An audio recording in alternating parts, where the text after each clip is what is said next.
Yo, what's going on, everybody? Welcome back to the channel. In this video, we are going to strictly stick with the question of the week that has to do with this Rolla indoor training that's on the back of the screen. Then I'll do a quick update on how the training's going here and what we're shooting for the next race. So stay tuned.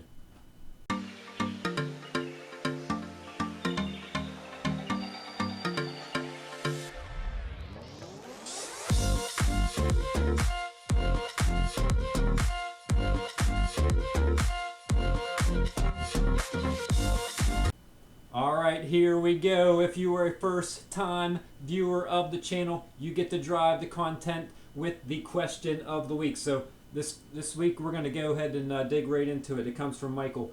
Hi Daryl, question of the week. A new indoor training platform for cycling and running called Rolla was the clear winner at the European Bike Show last week. It is a direct competitor to Zwift, Rally, and others. What is your impression of the various indoor training platforms, and will you be using Rolla indoor training platform along with Zwift and your future training plans? Thanks for all the great videos and keep the content coming. All right, thanks Michael for the question. So I did a quick review of what is Rolla. It's basically 2 YouTube videos out there, other than somebody streamed themselves riding on it. There's just the one quick 1 minute marketing video, then there's another one that shows what Rolla is. So let me get into what's the pros and the cons, and will I be using it.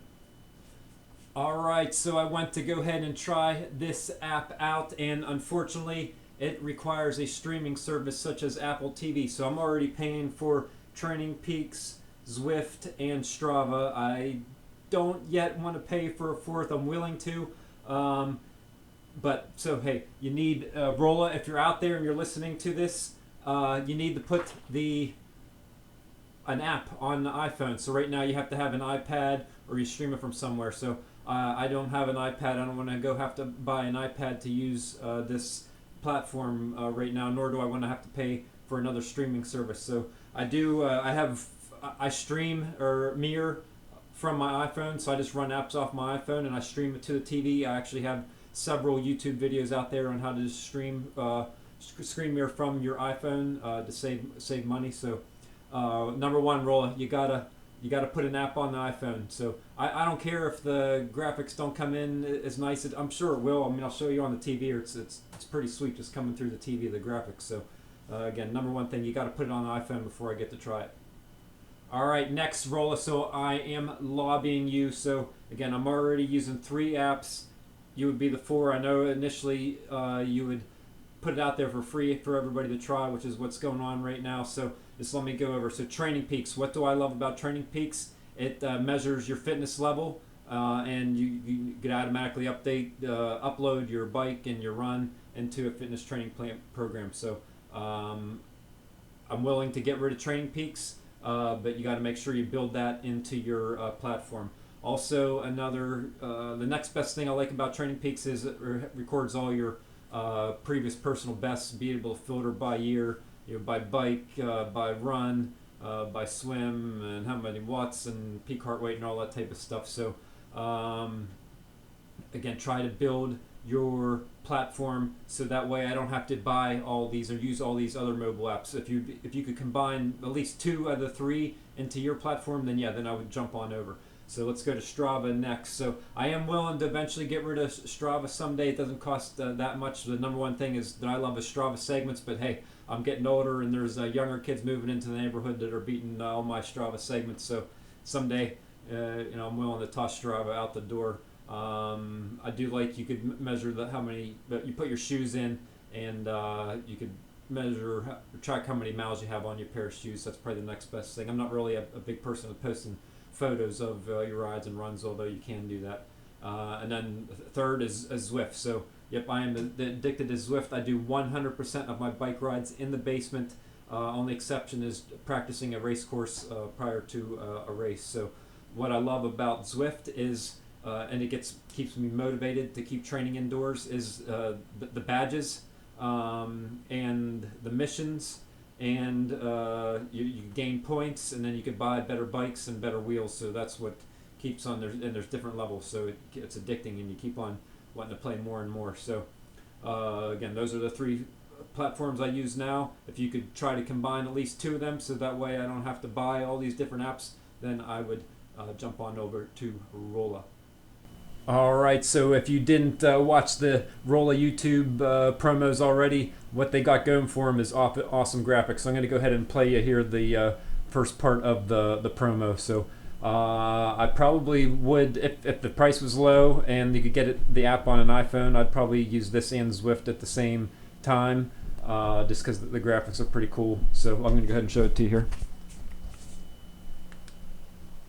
You know how you're walking down the road and you look off the side and you're like, hot damn, that is nice. That is this. That is Rolla.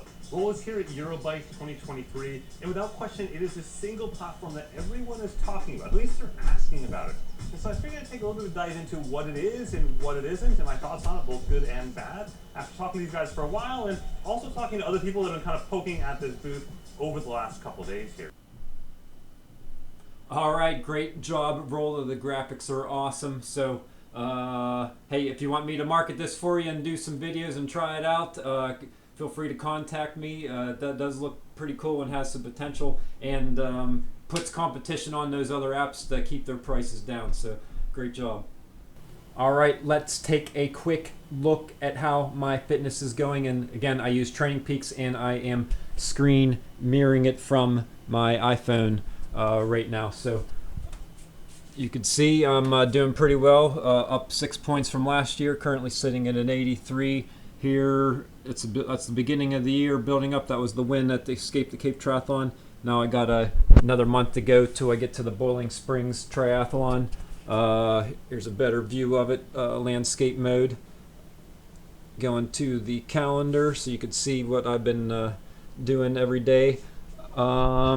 I would say, hey, it was hard to keep the fitness going at the beach. I didn't want to swim down there or bike. I just wanted to run in the morning to maximize my time with my family. And you do 7 miles in 90-degree heat, and you only get like 60 points, and you gotta do another, in order to keep the taper going, you got to get up to like 90 every day or 100 to keep building the taper, and it's just tough doing it with run workouts. So glad to be back home right now. Did a lot of biking here this week, and I think I swam 5-6 days in a row to get additional fitness going. One more challenge is going to be I'm going to the beach, Ocean City, Maryland, for a week, so that'll probably have to be the taper. So I got to build up. Got 1-2 more weeks here to go, and then that'll be it. So again, that's how the taper is looking, and I do love this Training Peaks platform. So Rolla, if you could mirror something what Training Peaks is doing, that'd be key for me to jumping over to your platform. Alright, I hope you enjoyed the video, and hey, who knows, maybe in the future we'll be trying it out. This Rolla, the graphics look pretty dang sweet. So again, you drive the content of the channel. Any questions, send into me. So feel free to send me in the question of the week for next week. And if you're a first-time listener, we try to publish a video about running, triathlon training, or races every weekend. So, all right, have a good one.